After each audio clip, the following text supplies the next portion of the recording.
Well, I thought I'd take a few minutes to talk about Zack Snyder's Rebel Moon, which apparently was originally pitched to Lucasfilm for a Star Wars film. I guess in the early heydays when they were considering all these standalone films like, Solo and Rogue One, and, well, that was it. Gee, something happened. But in the long run, it's probably much better that it didn't become a Star Wars film, because if Zack Snyder thinks Warner Brothers was a lot of trouble to deal with, well, unless you know how to kiss Kathleen Kennedy's ass, then I don't know that he would have gotten his vision to fruition. I've been keeping an eye on it as developments would come about it, and he'd release images from it, the concept art, and then the actual footage here and there, and then finally we get these trailers, and took a look at it, and of course it looks really good, and of course there's a lot about it that's very recognizably Star Wars, even what appears to be lightsabers, but I imagine they'll say they're plasma swords or something like that, an unlikely band of heroes takes on what appears to be an evil empire and that sort of thing. And, and done in the right way would be a fun romp. And, of course, Zack Snyder is very windy, so the movie will be split into two. Otherwise, it would be 4 hours like the Justice League cut. And, well, so this is probably the better option, so that it's already two movies, followed rather quickly. So he's still working on the second part, but apparently the first part is ready to go, so that will be released soon. So right off the bat, all the way, even up to seeing the full trailer and everything, all the imagery and whatnot looked really good. And that's always the case with Zack Snyder. His films always look cool. He really has a grasp, him and his crew or whatever, his team, comes in to the latest technology of special effects and just presentation of the overall aesthetics of these fantastic films of set in a fantastic genre where there's science fiction or superheroes and that sort of thing. And I guess really James Cameron is the only other one who really gets a grasp on this stuff and was one of the pioneers in figuring out things throughout his films. And such has, for the most part, been the case with Zack Snyder and trying out new ways of producing these films. And that's fine and good, but they don't always hit the mark narratively. So I'm hoping for the best on this one. It looks really cool. And I was thinking, well, it's a space adventure. How can you go wrong? Well, I've seen quite a few find a way to do just that. But the main problem I have is that with all the Snyder Cut and Justice League and all that stuff that had been going on, and in the first film that he actually produces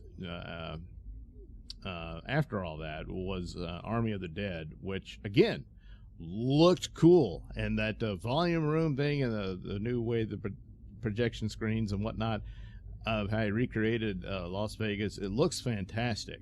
And then seeing some of the background where they had to cut in a new actor to replace another one and all this sort of stuff, it was seamless. I mean, he really knows how to do this stuff. When you look at something like Obi-Wan Kenobi's, it just looks so bad and flat. It's like, how could you not understand how to do that? I mean, Lucasfilm invented this thing. And here comes Zack Snyder, does it with his zombie movie, Army of the Dead. And so it looked great, and there's a lot of technical things they did there to achieve that. That was really very clever. It sucks. It's a terrible movie. It's got a massive plot hole right off the bat, and it kicked me out of it, and I could not get back in it. I was just stunned at how bad it was and how much story-wise I just did not like it. Which is odd, because his breakthrough, remake of Dawn of the Dead is fantastic. Probably one of the best zombie movies ever made. and he needed a better writer for this. But I think over the Snyder Cut business, he may have gotten quite the swell head. And it sounds like he mostly wrote this one. So, well, I don't know. We'll have to see. But just on appearance and aesthetics, looks really good. And I will certainly watch it and see what happens there. But I hope it's good. I really don't want to be let down. Has to be better than Army of the Dead. Has to be. Come on. But anyway, yes. And I mean, a trailer and advertisement and what? Well, does it at least look cool? And that can always lead you astray. Certainly, I always thought the Last Jedi trailer looks really cool. And then the movie is none of that. So could be fooled again here, you know. But the aesthetics of a Zack Snyder film will always be pretty good. It's like Sucker Punch, his other movie, which since Army of the Dead, I'd clarify that one as his absolute worst. Sucker Punch originally was, but I think it's a little bit better than Army of the Dead. But again, looks fantastic. Not just because of the cute girls. They're great too. But the different worlds that are involved in it and everything, it looks really good. And so I expect more of the same in Rebel Moon, but also hope it's just a cool little romp of unlikely heroes. So the synopsis or the presentation, whatever, of what it's about is: when a peaceful colony on the edge of a galaxy finds itself threatened by the armies of a tyrannical ruling force, Cora, a mysterious stranger living among the villagers, becomes their best hope for survival. Tasked with finding trained fighters who will unite with her in making an impossible stand against the Mother World, Cora assembles a small band of warriors. Outsiders, insurgents, peasants, and orphans of war from different worlds who share a common need for redemption and revenge. As the shadow of an entire realm bears down on the unlikeliest of moons, a battle over the fate of the galaxy is waged. And in the process, a new army of heroes is formed.